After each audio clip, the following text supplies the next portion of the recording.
गर्मी का मौसम था। जून का महीना था। स्कूलों की छुट्टियां चल रही थीं। सुरेश और राघव गांव घूमने गए थे और जो उनके मामा का लड़का था उसका नाम कलुआ था। उनका गांव शहर से काफ़ी आउट इलाके में था। शहर से लगभग 35 से 40 किलोमीटर दूर था। जो सुरेश था वो बहुत ही डरपोक किस्म का था। सुरेश और राघव शहर में रहने की वजह से भूत प्रेत पर विश्वास नहीं करते थे। ये दोनों लड़के शहर आलीशान माहौल में पले बड़े थे। इन लोगों का कभी भी ऐसे भयानक चीज़ों से पाला नहीं पड़ा था। और जो कलुआ था वो गांव में ही पला बड़ा था। इसकी उम्र लगभग 16 से 17 साल की थी। अब क्या होता है, जो कलुआ था उसका रात में घूमने का शौक था।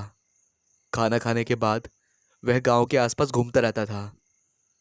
राघव और सुरेश शहर के आलीशान शौकीन माहौल में रहने की वजह से गांव में उनका मन नहीं लग रहा था। और वे अपने मामा के यहाँ 6-7 साल बाद आए हैं। अब वह बड़े हो गए थे। पहले दोनों छोटे थे तो मन लग जाता था।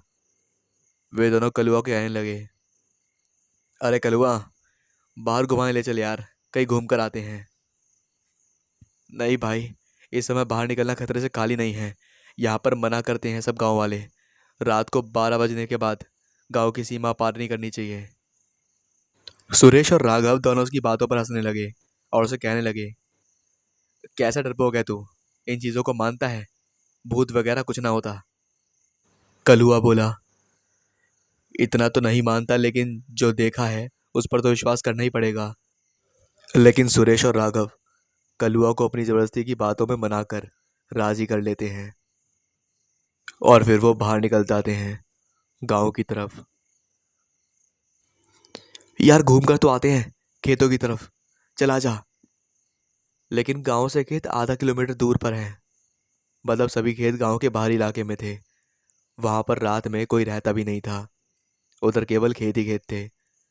कोई आता भी तो खेतों में पानी लगाने के लिए। गांव वाले कभी कभार पानी देने के लिए रात को आते थे। वे भी समय पर घर लौट आते थे। रात में कोई भी देर तक नहीं रहता था, क्योंकि वहाँ गांव में काले शैतान की कुछ घटनाएं सुनी जाती थीं। वो सब डरते थे, क्योंकि वहाँ कलुआ के पिताजी भी आपस में बताते थे कि गांव के जंगल की तरफ काला शैतान रहता है, जो एकदम काले साए के ऐसा डरावना लगता है। गांव के बाहर घूमता रहता है वो चाहे जिसको उठा ले जाता है या फिर मार देता है। इन दोनों लड़कों को ये रोमांचक कहानी लगती थी।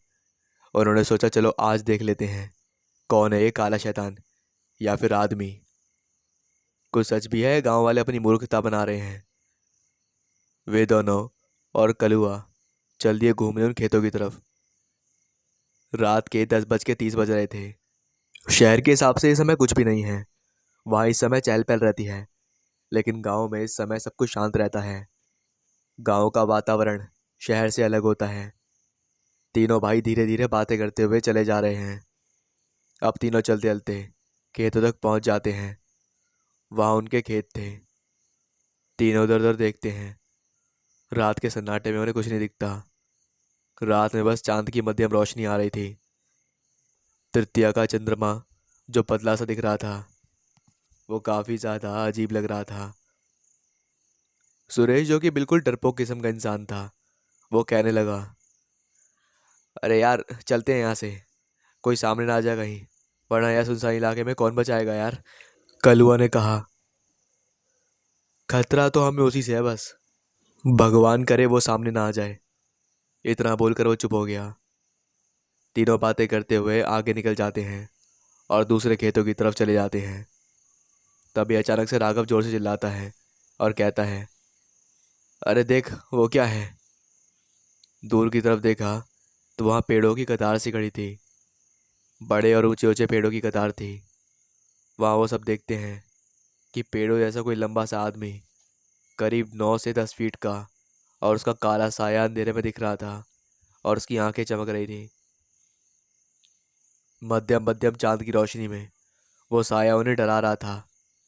पूरे शांत वातावरण में एकदम से भयानकपन उत्पन्न हो गया, क्योंकि जब आदमी के मन पर ऐसी हैरान कर देने वाली चीज़ें हावी हो जाती हैं तो उसके दिमाग को हिला के रख देती हैं। कलुआ तुरंत सतर्क हो गया और बोला, चलो यहाँ से निकलो जल्दी। राघव और सुरेश दोनों के पैर कांपने लगे, क्योंकि उन्हें पहले ऐसी चीज़ों पर विश्वास नहीं था और ना ही पहले कभी देखा था। जब व्यक्ति किसी चीज़ को नहीं मानता और वही चीज़ अचानक सामने आ जाए तो वो डर से कांप उठता है। लेकिन कलुआ ने काले शैतान के बारे में काफ़ी कुछ सुन रखा था, तो वो उतना नहीं डरा था। कलुआ ने दोनों लड़कों के हाथ पकड़कर खींचकर वहाँ से ले जाने की कोशिश करी, लेकिन उन दोनों के पैर अपनी जगह पर जम गए थे। उनका शरीर डर के मारे कांपने लगा। दोनों पसीने से लथपथ थे। दोनों से ज़रा भी हिला नहीं जा रहा था। कलुआ ने दोनों को बहुत खींचने की कोशिश करी, लेकिन दोनों हिल नहीं पा रहे थे। कलुआ के पैर ज़रा भी कांप नहीं रहे थे। वो बिल्कुल डरा नहीं था। सुरेश राघव ने अपने आप को हिलाने की कोशिश करी, लेकिन वो उस जगह से हिल नहीं पाए। अब उन्होंने साए की तरफ देखा तो वो काला साया धीरे धीरे हल्के कदमों से उनकी तरफ बढ़ने लगा। उस इलाके में दूर तक लाइट नहीं थी। एकदम शांत और डरावना माहौल बन गया। अगर वो तीनों वहाँ से चिल्लाए तो वहाँ उनकी आवाज़ सुनने वाला कोई नहीं था। ऐसे जंगली भयानक वातावरण में तीनों भाई फंस गए थे और वो काला साया उनकी तरफ बढ़ रहा था। उसके भयानक लंबे कदमों से ठप ठप की आवाज़ आ रही थी, जो तीनों के दिलों को कँपा रही थी। माहौल उस आवाज़ से और ज़्यादा डरावना हो गया था। सुरेश और राघव जब तक शांत खड़े थे, उन्हें अचानक होश आया तो देखा कि वो काला साया जो शैतान था उनके पास आ चुका था। कलुआ ने छोड़कर वहाँ से भागा नहीं। एक बार तो कलुआ के मन में वहाँ से भागने का विचार आया था। फिर उसने अपने आप से कहा, नहीं नहीं नहीं, ये दोनों मेरे घर आए हैं, इन्हें मैं मुसीबत में छोड़कर नहीं भाग सकता। और तो और ये इस इलाके के बारे में कुछ जानते भी नहीं हैं। अब वो सायन के पास आकर कहता है, अब तुम सब मेरा शिकार बनोगे। तुमने यहाँ पर आने की हिम्मत करी है। उसकी बातों की आवाज़ ऐसी थी जैसे बादल गड़गड़ा रहे हों।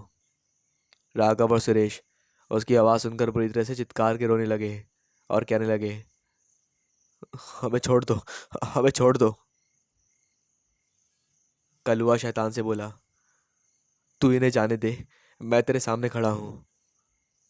काला साया कलुआ की तरफ देखकर बोला, अरे लड़के, तुझ में तो बड़ी हिम्मत है, मुझे देखकर डरा नहीं, मैं साक्षात मौत हूँ। नहीं, इन्हें जाने दे, तू मुझे मार डाल। राघव और सुरेश की सोच इन दोनों की बातों में बंध गई थी। वे सोचने लगे कि कलुआ में इतनी हिम्मत है और वह हमें छोड़कर भागने की बजाय अपनी जान दांव पर लगा रहा है। पर अंदर से कलुआ भी डर रहा था। कलुआ को पता था कि अब बचने का कोई रास्ता नहीं है।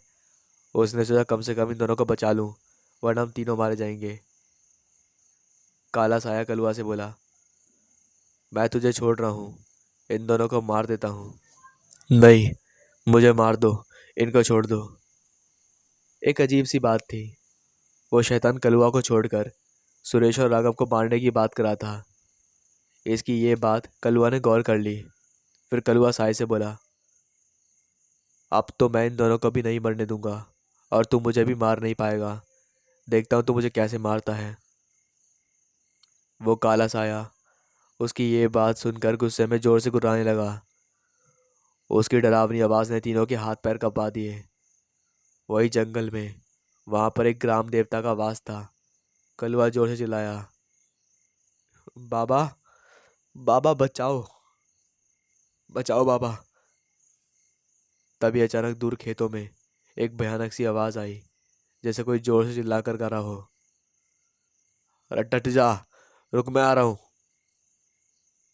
तो बस इतना सा सुनना था कि वो काला शैतान एकदम से खड़ा खड़ा कहीं गायब हो गया।